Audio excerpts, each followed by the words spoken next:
తెలంగాణ రాష్ట్ర ప్రభుత్వం పక్షాన దశాబ్ది ఆషాఢ మాస బోనాలను జూలై 7వ తేదీ గోల్కొండ అమ్మవారికి బోనం సమర్పించిన నుంచి మొదలుకొంటే పల్కంపేట ఎల్లవ్వ తల్లి కళ్యాణము, ఉజ్జయిని మహంకాళి జాతర బోనము, రంగము, అంబారి కార్యక్రమాలతో పాటుగా 28 తారీఖు నాడు లాల్ దర్వాజా బోనాలతోటి ఆగస్టు 4న ముగిసేటువంటి ఈ ఆషాఢ మాసంలో తెలంగాణ రాష్ట్ర ప్రభుత్వం పక్షాన అధికార యాంత్రాంగం అంతా కూడా చాలా శ్రమపడి అన్ని రకాల సౌకర్యాలను ప్రజలకు ఎక్కడ కూడా ఇబ్బంది జరగకుండా చేసేటువంటి ఒక కార్యక్రమం తీసుకున్నారు. ఈ సందర్భంగా ఈ యొక్క ఏర్పాట్లలో భాగస్వాములైనటువంటి ప్రతి ఒక్కరికి కూడా రాష్ట్ర ప్రభుత్వం పక్షాన అభినందనలు, ధన్యవాదాలు తెలియజేస్తా ఉన్నాం. అదేవిధంగా ప్రభుత్వం ఎన్ని కార్యక్రమాలు చేసినా ముందు నుంచి కూడా మేము ఒకటే కోరుతా ఉన్నాం, యావత్ రాష్ట్ర ప్రజలు ఈ యొక్క బోనాల పండుగలో భాగస్వాములు కావడానికి వస్తారు.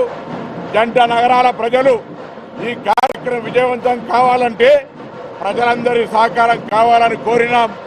ప్రభుత్వ విజ్ఞప్తి మేరకు అందరూ కూడా ప్రజలు అన్ని రకాలుగా సహకరించారు. వారికి కూడా ధన్యవాదాలు, అభినందన తెలియజేస్తా ఉన్నాం. ప్రతి కార్యక్రమం ఎక్కడ కూడా ఇబ్బంది లేకుండా మొట్టమొదటిసారి అడ్వాన్స్గా రివ్యూ చేయడమే కాకుండా నిధుల యొక్క పెంపుదలతో పాటుగా ప్రతి గుడికి అదనంగా నిధులు ఇచ్చి ఏ ఒక్క దేవాలయానికి పెండింగ్ లేకుండా ఉత్సవం కంటే ముందే అధికారులు అందరు కూడా చెక్కులు పంపిణీ జరిగింది. ఆర్ఎండ్బి కావచ్చు, పోలీస్ కావచ్చు, రెవెన్యూ కావచ్చు, ఎండోమెంట్ కావచ్చు, మెట్రో వాటర్ వర్క్స్ కావచ్చు, హెచ్ఎండిఏ కావచ్చు, జిహెచ్ఎంసీ కావచ్చు, జిల్లా అధికార యంత్రాంగం అందరూ కూడా భాగస్వాములు ఇందులో పనిచేసినారు. ఈరోజు భక్తుల యొక్క సహకారంతో ఈ కార్యక్రమాలన్నీ విజయవంతమైనాయి. ఈరోజు రంగంలో కూడా చెప్పినట్టుగా భవిష్యవాణి చెప్పినట్టుగా రాబోయే కాలంలో ఆ అమ్మవారి ఆశీర్వచనంతో ప్రకృతి సహకరించి వర్షాలు సమృద్ధిగా పడి పాడి పంటలతోటి ఈ రాష్ట్రం అన్ని రకాలుగా ముందుకోవాలని భవిష్యవాణి అమ్మవారు ఆశీర్వదించారు. అదేవిధంగా ప్రజలందరూ ఆరోగ్యంగా ఉండాలంటే ఈ ఔషధాలు కలిపినటువంటి ఆహారాల్ని ఉత్పత్తి చేయడం కావచ్చు, వాడడం కావచ్చు, ఆరోగ్యం బాగుండాలంటే వెనుకటిలాగా ప్రకృతిపరమైనటువంటి విధానాలు అవలంబించమని చెప్పినారు.